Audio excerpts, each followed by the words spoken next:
What's up, guys? First thing I got is deadlifts today. Then I got some incline pressing, some overhead pressing, and going to do some lunges to finish it off. Before I get started with the video, one question I get asked all the time is, what do my warm-up protocols look like warm-up sets? People ask, what kind of jump should I take? How much weight should I do? How many reps should I do for my warm-ups? So this is a really easy, general warm-up set protocol. You're going to do 5 reps at 45%. You're going to take your first working set, your first working weight. So my first working set is going to be somewhere between 500 and 535. So you should probably have a good idea of what your first working set is going to be. You should have a range.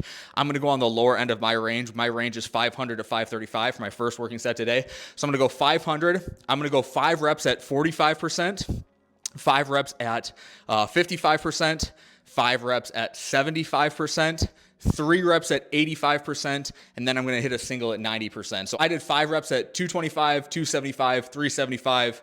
I hit a triple at 425. Now I'm going to hit a single at 455, so that's 90% of my 500, lower end of my 500 to 535 range. So that's a really quick warm-up protocol. It's 5 warm-up sets, 45%, 55%, 75%, 85, and 90, 5, 5, 5, 3, 1, and then you should have a good idea of what your first working weight's going to be after that. So really easy warm-up protocol. I'm going to do this last warm-up set here, a single at 455, and then we'll get to it.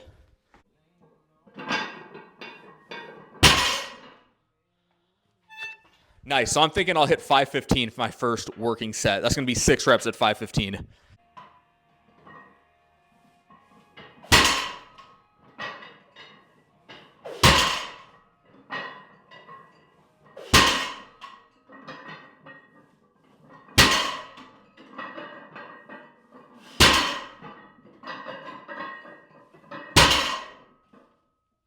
I think you've said this in a previous video, but it seems like the biggest opponents of Olympic lifting also coincidentally suck at performing them.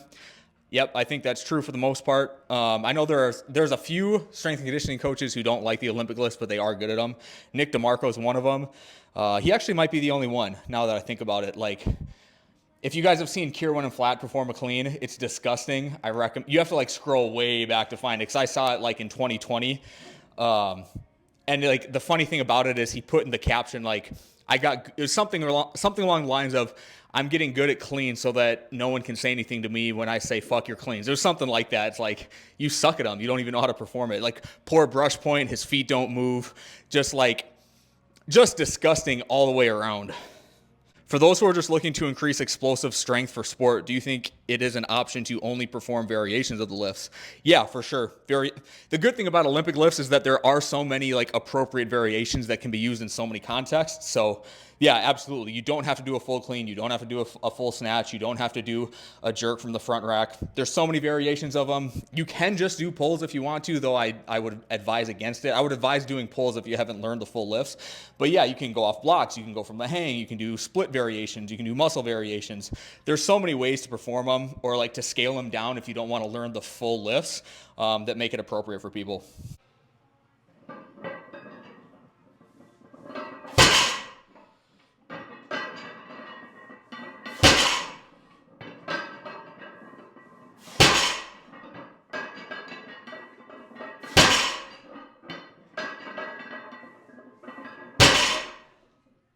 Before I answer any more questions, I just got to give a couple plugs here. So I told you Legion's coming out with energy drinks.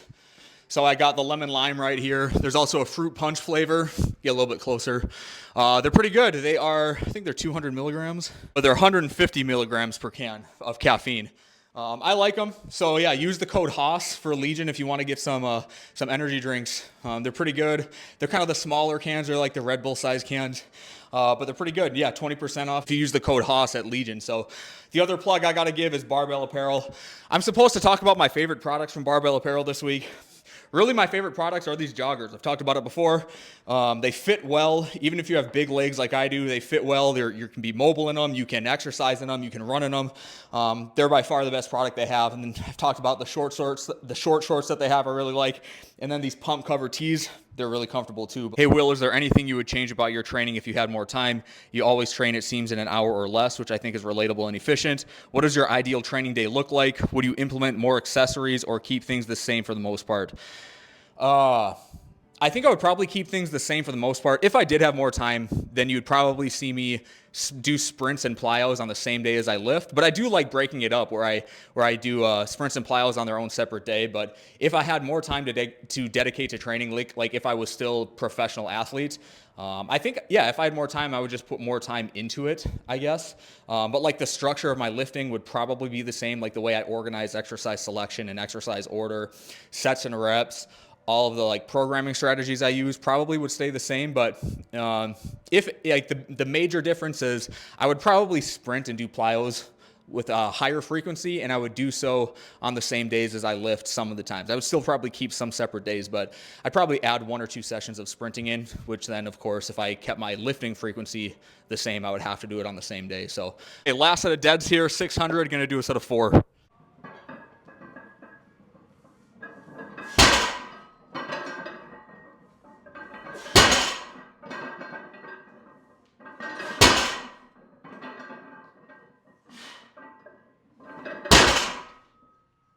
All right, first set of the low incline pause press here, hitting a set of 5 at 285.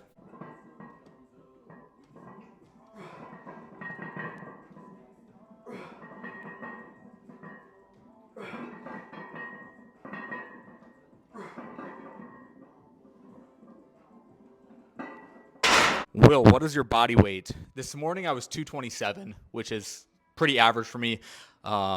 A low day would be like 224. A high day would be 229. I am trying to put on some mass right now, though. So once I'm done with the Haas project, too, once I finish this whole thing, I do want to be at 230-ish. I want to be like consistently at 230, but keeping my same body fat percentage right around 15. So we'll see if I can achieve that.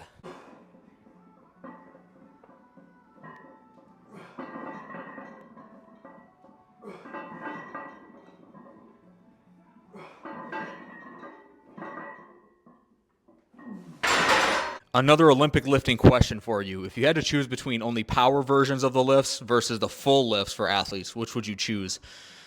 Ideally, I would choose the full lifts, but I don't think there's any issue if you just do the powers. Like I said earlier, the Olympic lifts provide so much bandwidth for the ability to use variations and still get much of the same stimulus that the full lifts provide. So, yeah, you don't have to do the full lifts. I would err on doing the full lifts if you can, but maybe your circumstances don't allow for that, and you want to just do powers. I think that's totally fine. What is my favorite conditioning method while still lifting explosively? My favorite conditioning method? I just get on the Peloton and do a 30 to 45 minute run on the Peloton once or twice a week. That's probably my favorite because then I can get on there with my cousin and my brother, and we all have profiles on the Peloton app, and then we can compete with each other. That's probably my favorite. Yeah. How thick is my neck? Let's pull it up. I'll check the last body scan I did a few weeks ago.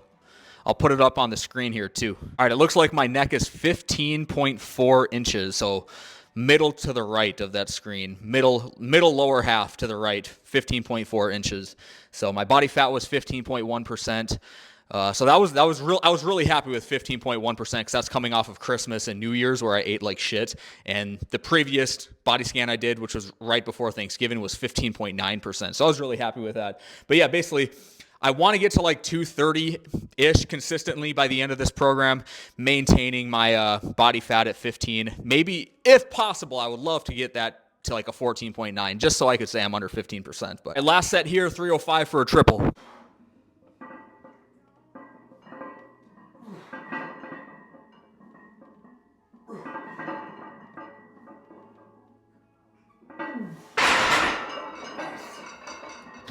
Overhead press next. All right, overhead press up the pins, 220 on the bar. I'm supposed to hit somewhere between 6 and 10 reps here with 1 or 2 RIR.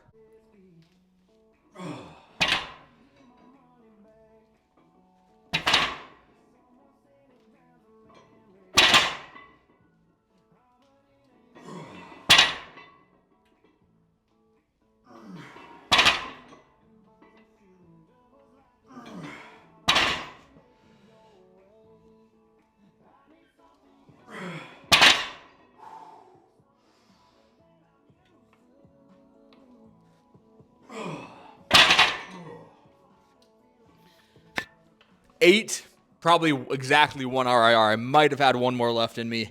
Shit was heavy. Does agility work, 5-10-5 for example, have any value? Or are you of the opinion that if you run fast forwards, you run fast sideways? I think agility work has some value. Generally I am of the opinion that if you're fast linearly and you get exposure, not necessarily by doing agility drills, but if you get exposure via sport of change of direction stimulus, that's most of the change of direction stimulus that you're going to need. You're going to be able to express your speed non-linearly because you're getting exposure that way. But agility work is fine. I do some of it with some of the clients I work with. I don't do much agility work for myself. I do some. It's always going to precede some sort of linear sprint though.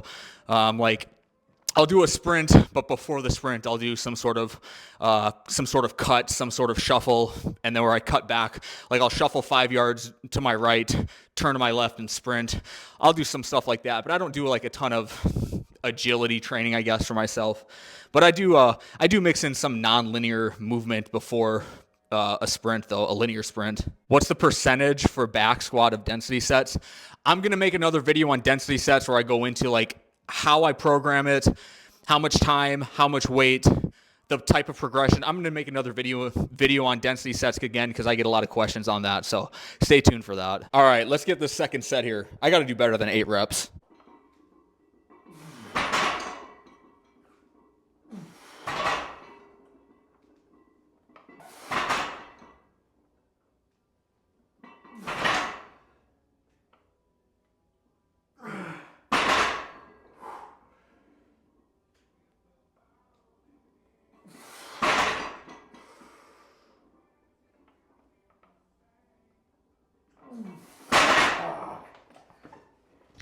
Gosh, I just don't have it today. All right, last thing, I got lunges on deck. Would I ever perform something like an EMOM, density set, giant set, etc. for Olympic lifts, or do you think methods of that nature are best applied to squat, press, pull variations?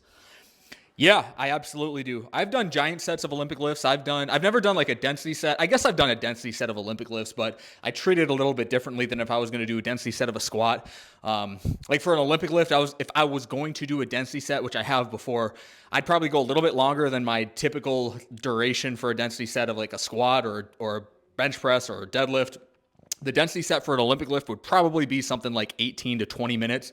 And I wouldn't treat it in the same manner where like, when I do a density set of a squat, bench, or a deadlift, as soon as I'm recovered and I'm ready to get back under the bar again, I go. Because I'm trying to increase my training density. That's why it's called a density set. When I do a density set with an Olympic lift, I really would just like be more chill about it. Like I'd put the timer on, I'd keep an eye on the clock, and I would try to get as many quality reps in as I can.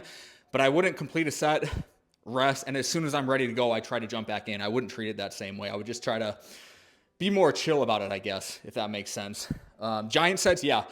Giant sets for Olympic lifts, like I've done where I want to hit like 10 good reps of a clean at 150 kilos. I've done that before where I might do a set of 3, rest.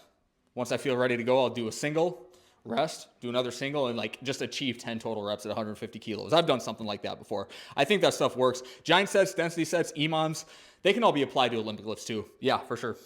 All right, gonna move on to my last exercise of the day. Reverse lunges at 315. Let's get it.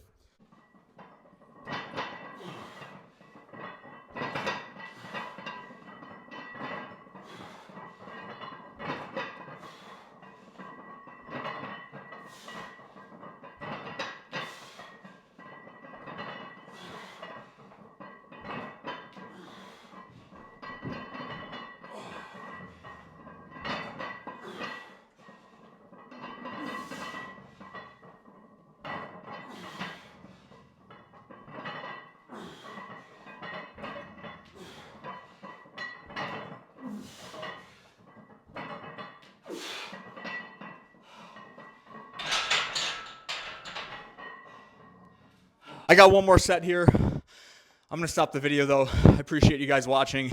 I appreciate all the questions. I'll keep doing these videos. See you next time.